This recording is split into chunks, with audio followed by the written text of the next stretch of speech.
ഇന്നലെ നമ്മൾ ആ ബസ്സിൻ്റെ വീഡിയോ ഇട്ടപ്പോൾ ഞാൻ എങ്ങോട്ടാണ് പോകുന്നതെന്ന് പറഞ്ഞിട്ടില്ലായിരുന്നേ. ഞാൻ എൻ്റെ അമ്മയുടെ അമ്മ വീട്ടിലോട്ടായിരുന്നു കേട്ടോ പോയിട്ടുള്ളത്. അപ്പോൾ നമ്മളന്ന് അവിടെ പിറ്റേന്ന് രാവിലെ നമ്മൾ പള്ളിയിൽ പോകുന്നതാണേ. ഞങ്ങൾ ചെന്നപ്പോഴത്തേക്കും 5:15 കുർബാനയൊക്കെ കഴിഞ്ഞിട്ട് ആൾക്കാരൊക്കെ ഇറങ്ങുന്നുണ്ടായിരുന്നേ. അപ്പം ഇതെന്ന് പറയുന്നത് നെടീശാലപ്പള്ളിയാണേ, മാതാവിൻ്റെ പള്ളിയാണ്.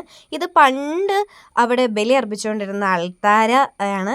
എനിക്ക് തോന്നുന്നു ദേവസഹായം പിള്ള വിശുദ്ധൻ്റെ ആ പടം അവിടെ വെച്ചിരിക്കുന്നത്. ഇതിൻ്റെ ഉള്ളൊക്കെ കാണാൻ ഭയങ്കര രസമാണ്.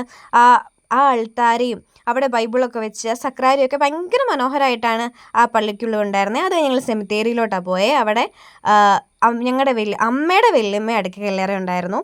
അത് കഴിഞ്ഞ് ഈ പള്ളിയുടെ ഏറ്റവും വലിയ ഹൈലൈറ്റ് എന്ന് പറഞ്ഞിട്ടുണ്ടെങ്കിൽ ഇവിടെ ഒരു അത്ഭുത കിണറുണ്ട്. അത്ഭുത കിണറെന്ന് പറയുമ്പോൾ ഈ കിണറിലെ വെള്ളം ഒരിക്കലും വറ്റാറില്ല. അപ്പോൾ ഈ വെള്ളം കുടിച്ചവർക്ക് കുറേ രോഗശാന്തിയും ഒക്കെ ഉണ്ട്. അതാണ് അവിടെ എഴുതിയേക്കുന്നത്. അവിടെ അത്യാവശ്യം മുക്കാഭാഗത്തോടൊക്കെ വെള്ളം ഉണ്ടായിരുന്നേ. അപ്പോൾ അത്രയേ ഉള്ളൂ. എല്ലാവർക്കും ബൈ.